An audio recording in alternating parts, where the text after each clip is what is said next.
están modificando las retenciones, pero sí se sientan nuevas condiciones modificando los topes de las retenciones. Se modifica el tope para las retenciones a los porotos de soja, aumentándolos en 3 puntos porcentuales, pasando de 30% a 33%, y con el trigo de maíz lo mismo, un aumento de 3 puntos porcentuales en los topes, pasando del 12 al 15%. Así como eliminamos un impuesto para fomentar el ahorro en pesos, también necesitamos desalentar el ahorro en una divisa que nosotros no producimos, que son los dólares, y que no hemos generado. El país se endeudó brutalmente en los últimos 4 años, pero no utilizó esa deuda para generar mayor capacidad productiva que nos permita hoy contar con las divisas para sostener niveles altos de gasto en dólares. Es la realidad en que vivimos. En ese contexto en que no hay dólares, imponemos un impuesto para una Argentina inclusiva y solidaria. Ese impuesto será un impuesto de 30% a la compra de divisas, y el 70% de ese impuesto, de la recaudación de ese impuesto, estará destinado a financiar la seguridad social, y el 30% de ese impuesto estará destinado para obras de infraestructura y vivienda, que son necesarias para una Argentina solidaria y para una Argentina que se reactiva, para una Argentina que produce más y genera trabajo. Todas estas medidas que están alineadas con el objetivo de proteger a la población más vulnerable y de permitirle a Argentina recuperarse, también están orientadas a estabilizar la inflación. Nosotros lo que estamos haciendo es tomándonos 180 días para reemplazar una fórmula que fue pensada para una economía que iba a despegar y sostener niveles altos de crecimiento, por otra fórmula que tiene que ser consistente, que es razonable, ¿sí? Está claro que el modelo fracasó y por eso la población mayor ha sido tan dañada. Y por empezar, estaremos dando un bono adicional para quienes perciben un solo haber mínimo, tomando recaudos para que no se modifiquen las escalas. Será un bono de 5.000 pesos en diciembre y otro bono de 5.000 pesos en el mes de enero.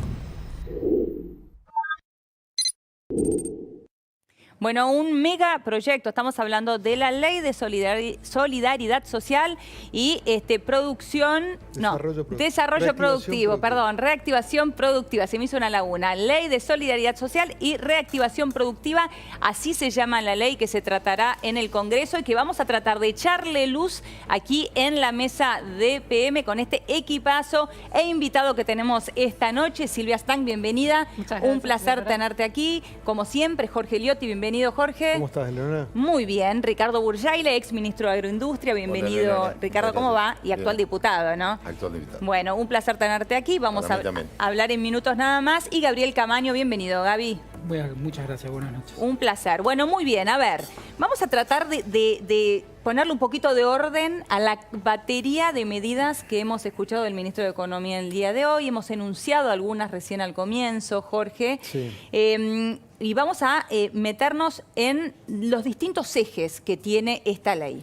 Claro, da la impresión de que este proyecto ómnibus, porque tiene muchísimos artículos, muchísimos temas muy diversos, marca el arranque real del gobierno, de la gestión económica. Es el plan económico del gobierno, por lo menos por estos 180 días, ¿no? O sea, todo tiene un plazo y evidentemente buscan allí 6 meses. 6 meses, ¿no? Un periodo de gracia para instrumentar estas medidas, muchas de ellas excepcionales y que van a traer mucha controversia en muchos casos, y que yo te propongo, si te parece, en tratar de ordenarlas por segmentos. Dale. Porque son muchas y se escapan un montón. Sí. Vamos a ser muy flexibles con esto porque si no, no podemos abarcar. Hay un tramo sustancial impositivo, sí, muy importante, entre los cuales está el tema del aumento a bienes personales, el incremento a las retenciones a las exportaciones, el tema de gravámenes para los capitales en el exterior. Bueno, es un paquete impositivo que básicamente impacta en aquellos sectores medios, clase media alta, que son los que supuestamente tienen mayor capacidad contributiva y los que van a ser la parte que en el proyecto se denomina de solidaridad, ¿no? Sí. O sea, van a hacer un aporte y cargan con la mayor parte del peso económico de las medidas. Entonces, el primer segmento es esencialmente impositivo. El segundo tiene que ver con el tema cambiario, donde ya veníamos hablando del tema del cepo, bueno, apareció este tema del 30% para la compra, digamos, el impuesto por compras en el exterior, y hoy también se conoció como novedad que aquellos que compran para ahorrar también van a tener tendrán ese 30, sí. Esto, y seguramente ahora lo vamos a desglosar, en los hechos es el famoso desdoblamiento cambiario. El dólar a 63, valor del Banco Nación, va a regir para las actividades comerciales, importaciones, exportaciones y demás, y después lo que es turismo y ahorro va a tener un valor que hoy está por arriba, si se le calcula, arriba de los 81, 82 pesos. ¿No? Entonces, el cambiario es el segundo. El tercero tiene que ver con la cuestión tarifas. Allí lo que aparece es una suspensión por 180 días del cuadro tarifario, una intervención de los entes reguladores para buscar y definir en este periodo cuál va a ser el esquema que va a regir para adelante. Y después hay un segmento que tiene que ver con jubilaciones, que yo creo, y ahora seguramente Silvia nos va a poder ampliar, tiende a ser el corazón del proyecto. Acá hay una medida de corto plazo que tiene que ver con un paliativo de 5.000 pesos en diciembre y 5.000 pesos en enero para los sectores más bajos, pero después se abre 180 días para conversar sobre cuál va a ser la fórmula de cálculo jubilatoria que se va a aplicar. Claro. Sin ninguna duda, y después, insisto, Silvia seguramente se va a ampliar, estamos hablando de un cálculo, de una fórmula que sea de desindexación, o sea que la cual los jubilados van a recuperar un poco menos de lo que estaba en la fórmula actual, porque es parte, yo te diría que el lugar de donde el gobierno aspira a sacar mayor cantidad de fondos, ahorrarse mayor cantidad de fondos, e inclusive puede ser más que lo que es el aumento impositivo, de ahí obtendrían más fondos, y además es una carta de negociación fundamental para negociar el tema de la deuda cuando tengan que hablar con el Fondo Monetario, con los acreedores privados, para decir, bueno, en el mediano y largo plazo la expectativa es obtener allí dinero. Este te diría que es el corazón. Después hubo cuestiones sociales. Para los sectores más bajos va a haber unos aportes a fin de año para mejorar la situación, pero este es el esquema general de lo que hoy se anunció. Ahora, este corazón tiene que pasar por el Congreso de la Nación, teniendo aquí a un diputado. Quiero preguntarte, antes de meterme también con el tema de retenciones, Ricardo, ¿cómo ves esta ley de solidaridad social y reactivación productiva? Lo veo mal. Yo creo que cuando el presidente Fernández empezó, yo mismo valoré los gestos que tenía el presidente. Fue conciliador, tuvo discursos buenos, sin confrontación. Sin embargo, las armas a que apela son las mismas armas del kirchnerismo. Avasallamiento del Congreso, superpoderes. Entonces yo creo que nosotros no vamos a acompañar, nosotros seguramente no vamos a dar quórum. Por lo tanto, lo tendrá que buscar. Nosotros no lo vemos porque incluso se puede tildar de inconstitucional fundamentalmente el tema impositivo. Hay un fallo de la Corte Suprema, que es Camaronera Patagónica, que habla específicamente de la imposibilidad del Poder Ejecutivo de sancionar normas de carácter impositivo. Nosotros tenemos en todas estas medidas, específicamente en bienes personales y en retenciones agropecuarias, tenemos normas de carácter impositivo. Por lo tanto, nosotros no vamos a acompañar este proyecto porque creemos que es malo, porque creemos que en realidad es un impuestazo y que el mayor peso de esto, como lo decía recién, viene sobre los jubilados. Los mismos que hace 2 años fueron a hablar del ajuste brutal de Macri a los jubilados a la Plaza del Congreso. Estás hablando de diciembre de 2017, todos lo recordamos. Los mismos que fueron a decir eso son los mismos que hoy van a congelar el haber jubilatorio por 180 días en principio. Y vamos a dar los aumentos por decreto, o va a dar el presidente aumentos por decreto, lo cual a todas luces pareciera que el ajuste va por ahí. Y un hecho no menor. Cuando miro a los jubilados, vemos la historia que tenemos de los juicios que ha tenido la Corte. Han entrado más de 300.000 juicios por año por la pérdida de la estructura piramidal de las jubilaciones. Va a haber un achatamiento y esto va a ser lo que le va a heredar el próximo gobierno o los próximos gobiernos, los juicios que se generen como consecuencia de estas medidas. Es muy interesante porque dentro del propio gobierno admiten que parte de eso, el segmento jubilatorio, tiene destino de judicialización. Pero como va a ser en el mediano o largo plazo, entre que se aplique la fórmula, empiecen los juicios y empiecen las sentencias eventualmente, va a pasar un tiempo y eventualmente la aspiración es que la economía esté desarrollándose y evolucionando y verán cómo se resuelve. De alguna manera. Pero hay una admisión de que va a terminar la Claro. justicia. Igual ahí, la última jurisprudencia ahí, que Silvia se lo va a acordar bien, es por Macri haber aplicado la fórmula en forma retroactiva, es decir, habiendo cambiado la fórmula cuando ya estaba definido el aumento, que la Corte le dijo, no señor, usted tiene que cambiar la fórmula a partir después de la ley. De hecho, el aumento de marzo ya estaba definido, digamos, los componentes de la fórmula, y vos lo estás cambiando. Entonces vamos a ver ahí si también no hay un problema judicial. No, y hay un tema Compensar una mayor. inflación pasada. El tema mayor, Sí, como que es una nota que vos antecedente escribiste judicial- hoy que me parece muy interesante, que tiene que ver con esto de la segmentación en los aumentos a los Sí, jubilados, bueno, hay un ¿no? antecedente judicial muy significativo, como decían recién, que es el fallo judicial que tiene que ver con los jubilados más importantes de los últimos años, es el caso que benefició a Adolfo Badaro. Adolfo Badaro fue un fallo, fue el jubilado que logró un fallo de la Corte Suprema, primero en 2006, cuando la Corte le dijo al gobierno, al Poder Ejecutivo y al Legislativo, tiene que haber una ley de ajustes periódicos y automáticos, es decir, un sistema de movilidad, y no lo hay. Y finalmente, como no le hicieron caso durante un tiempo, dijo, bueno, auméntenle a este señor de tal manera. Pero ¿qué fue lo que se dispuso ahí o lo que se estableció que es inconstitucional? Una política que se aplicó durante los años 2002 a 2006, justamente de fragmentar a los jubilados por grupos según nivel de ingresos y aumentarles a unos sí y a otros no. Y eso es lo que todo indica que el gobierno quiere hacer ahora, al dejar suspendida la ley de movilidad, al disponer que se van a dar incrementos en forma trimestral, dice el proyecto de ley, pero a discreción, a decisión del Poder Ejecutivo y según las posibilidades que tenga el fisco, y aclara privilegiando, creo que es la palabra, no me acuerdo cuál es la palabra exacta que usa, pero insiste bastante en esto de que la prioridad son los de menores ingresos. Es decir, se le daría el aumento a los de haberes mínimos y no Sí, al resto. Y no al resto. Y quizás algunos más. O se daría del aumento mínimo, de suma con fija que monto fijo, proporcionalmente exacto. impactan más en los En los salarios salarios mínimos, mínimos que- y igual te claro. rompen la pirámide. Claro, y ahí la Rompen- chata, Pero, como perdón, decía pero- Ricardo Rompen la recién. pirámide y además no lograrían compensar los efectos Correcto. de la inflación, porque además recordemos Obviamente. eso, estamos hablando de una inflación pasada, además Sí. que fue muy fuerte,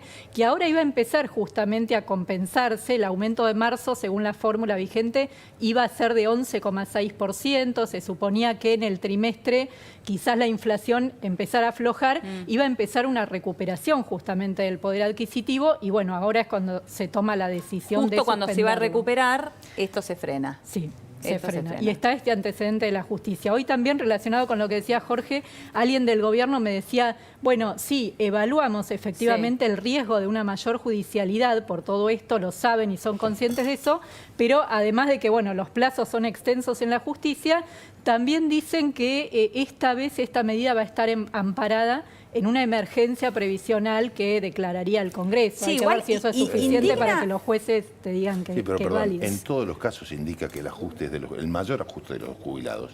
Hoy el 60% del presupuesto aproximadamente lo componen jubilaciones Sí. y Sí. pensiones.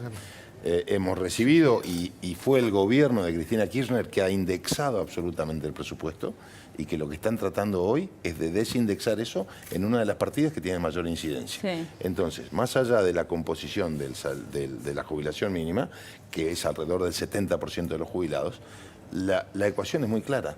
Van para reducir el pago a las jubilaciones en total, a los de mayores ingresos y a los de menores ingresos, porque no va a estar ajustado por el mismo índice que era 70% de inflación y 30% del salario. Ahora, Sí, igual- lo que también indigna, porque me quedo pensando en esto de, bueno, se piensa en, bueno, seguramente se va a judicializar, seguramente van a llegar los juicios. Lo que menos tiene un jubilado es tiempo. Claro. Siempre decimos lo mismo, pero parece una obviedad, pero pasa a cada momento. Siempre tienen que apelar a un juicio que lamentablemente muchos de ellos no llegan. Bueno, Y es fue lo que indignante pasó, esto por eso suceda. decía, en la década pasada pasó eso, y el objetivo, sobre todo, bueno, primero fue un tiempito del gobierno de Eduardo Sí. Duhalde y luego el de Néstor Kirchner, que el objetivo era justamente el equilibrio fiscal, y gran parte de eso se logró congelando cientos de miles de jubilaciones y pensiones. Esas personas, muchas de ellas después se vieron compensadas, pero como vos decís, 7, 8 años después, porque tuvieron que ir a un juicio a reclamar lo que se les decía que Claro, efectivamente les mientras tanto tenés que correspondía. tener algún familiar que te ayude. También, ¿no? Si claro. tenés esa suerte. Sí, digo. sí, también. Porque estamos hablando de jubilados. Vamos a ir haciendo un punteo porque son muchos los temas de los cuales tenemos que hablar, pero quiero meterme con el 30%, el tema cambiario, ¿no? Porque hoy la verdad que hubo un mareo generalizado con esto del 30%. Muchos decían, bueno, estamos hablando de una devaluación encubierta del 30%, otros estamos hablando del desdoblamiento cambiario, como planteaba Jorge hace un rato. ¿Esto es así, Gaby? No, en realidad no es un desdoblamiento cambiario, es un impuesto a los consumos en dólares y a la compra de dólares que te genera, en el caso cambiario, que el tipo de cambio al que compran los particulares en el mercado oficial sea más caro, no así el de venta, digamos. El impuesto te grava cuando vos vas a comprar, no cuando vos vas a vender. Entonces también te hace crecer la diferencia entre el dólar compra y el dólar venta, digamos. Con lo cual probablemente nadie va a vender en el oficial, digamos. Va a ser uno de los efectos, pero no es una devaluación encubierta. Lo que sí hay es, de hecho, un esquema de tipo de cambios múltiples. Otra vez, digamos, ya teníamos varios tipos de cambio, venimos hablando, ahora se suma un nuevo tipo de cambio, que es este tipo de cambio del 30%, el tipo de cambio para consumos personales en dólares y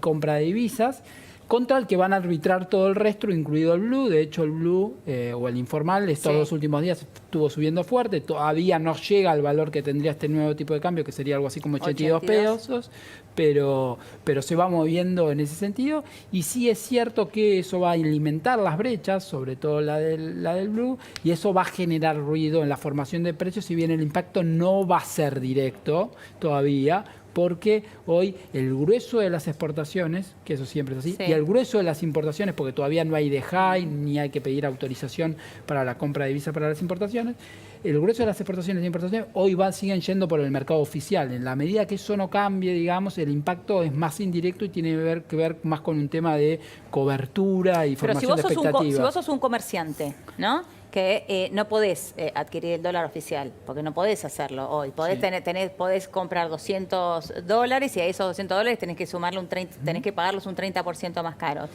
¿Qué dólar tomas hoy de referencia para tus precios? ¿El oficial o en realidad tomás el dólar blue? O por lo menos haces un mix entre los dos. Hoy contado con liqui, claro. Hoy la referencia para lo que son los bienes, sobre todo, sigue siendo el oficial, digamos. Porque vos seguís importando el oficial. En la medida que volvieran las DEJAI o volvieran la autorización para la compra de divisas, ¿se acuerdan que se generó la deuda flotante con los importadores, tan famoso allá a fines del año 2015, donde los importadores no accedían a los dólares, pero ya tenían que pagar la operación, entonces se tenían que cubrir, entonces iban y compraban el blue, entonces ahí sí te empezaría a jugar la brecha. Eso hoy todavía no está en este esquema, digamos.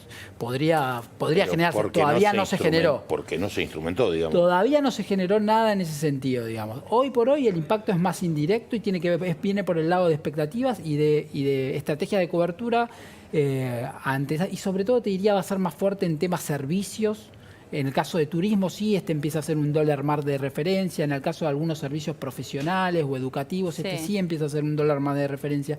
Pero en el grueso de los bienes, que es en buena parte lo que nutre la canasta del IPC, con lo que se mide la inflación, todavía no es, y te diría que ahí el impacto es indirecto y por cobertura, que te va a jugar por el lado de los márgenes. Bueno, pero si vos decís que el impacto es por cobertura, la experiencia argentina indica que todos de hecho no va a ser algo, no es algo positivo. Bueno, y aparte porque hay un sentido definitivo, además de tratar de evitar que se vayan más dólares, todo el paquete de medidas es de restricción al ahorro, sobre todo en dólares, y un aliento indirecto o directo al consumo. Es decir, quédate con los pesos. Andate a los pesos y gastá los pesos para reactivar el consumo. La gran duda acá es hasta qué punto esto no va a generar un recalentamiento inflacionario, que es el riesgo que tiene el programa. Claro. Porque vos estás diciendo a la gente, no ahorres, no te vayas al dólar, quédate en pesos y gastá.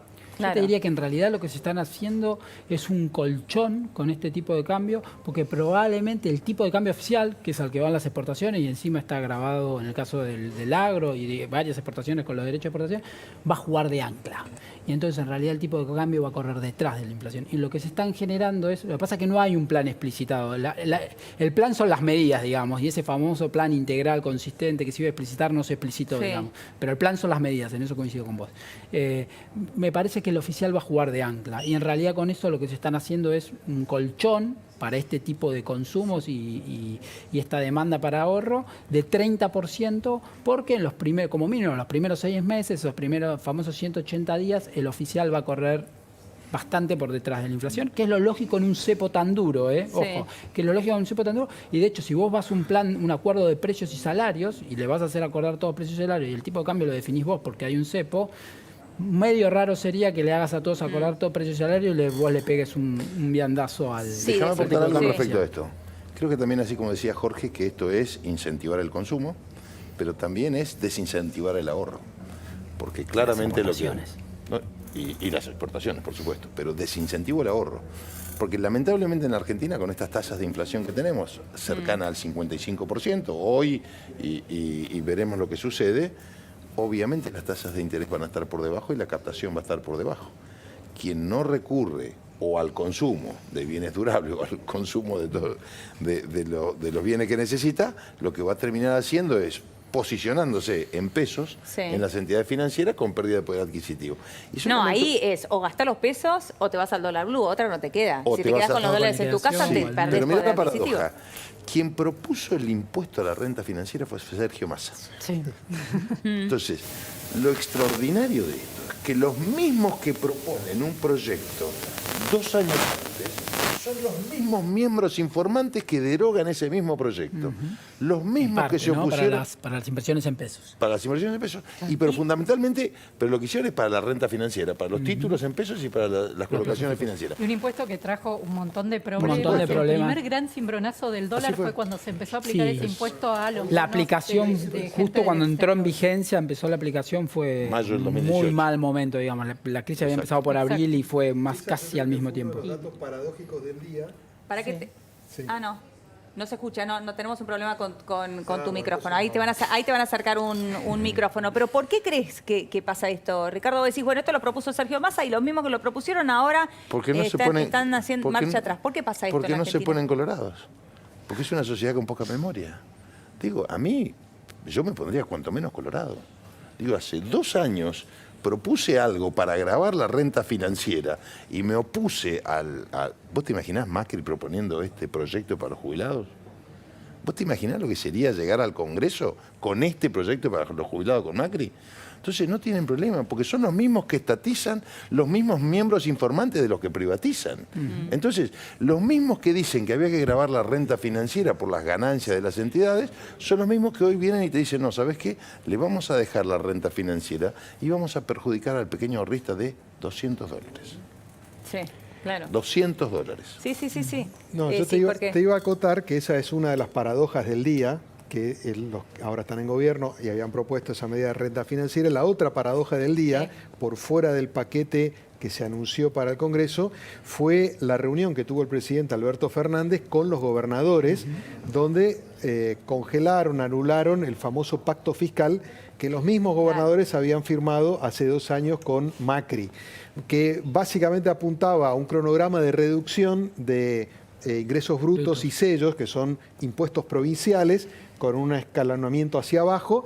Bueno, ahora eso se frenó y eso beneficia, muchas comillas, a las provincias, pero implica más impuestos también sobre los contribuyentes, una cosa un poco rara, pero habían sido ellos mismos Claro. los que habían de alguna manera aportado para llegar a ese acuerdo Aportaron, fiscal. pidieron mucho a cambio cuando les tocó poner... Solo 4 Dieron marcha provincias atrás, básicamente. estaban cumpliendo con el pacto. Sí. Solo 4 Por eso. provincias. Buenos Aires y Ciudad de Buenos Con lo Aires. cual había sido y es una planteado luz- y casi que es una luz verde para poder volver a incrementar ingresos Yo brutos. creo lo mismo. Recordemos, Sí. la nación cuando tiene que financiar gasto tiene 3 opciones: impuesto, deuda, emisión. Las provincias de emisión no tienen. Solo cuando Sí. tuvimos las cuasimonedas, no sé si se acuerdan, sí, todos nos acordamos en esta Sí, mesa. claro. Es deuda, que nadie se puede Sí. endeudar en Argentina, así que lo único que le quedan son impuestos. Entonces, esa luz verde es lo que le va a permitir a las provincias aumentar gastos. que a la vez le garantiza el apoyo en el Congreso. Va a salir este proyecto Y con tan eso tiene que crucial, va a salir probablemente en 48 horas. La expectativa del gobierno es sacarlo el jueves en diputados y están preparando una sesión, si suma número, en el Senado para el viernes. O sea, en 2 días van a sacar este megaproyecto gigantesco. Que yo te diría merecería un debate mucho más largo. no solamente eso, sino que una vez que el gobierno obtenga del Congreso eso, yo creo que tiene para gobernar un buen rato sin necesidad de otra Y hay cosa. mucha Congreso, delegación, total, hay total. mucha delegación. Ahora seguimos porque nos quedan varias cuestiones por conocernos. Vamos a ir a una pequeña pausa en La Nación PM, quédate ahí y a la vuelta también, atención porque vamos a hablar de esta polémica jura, esta imagen que está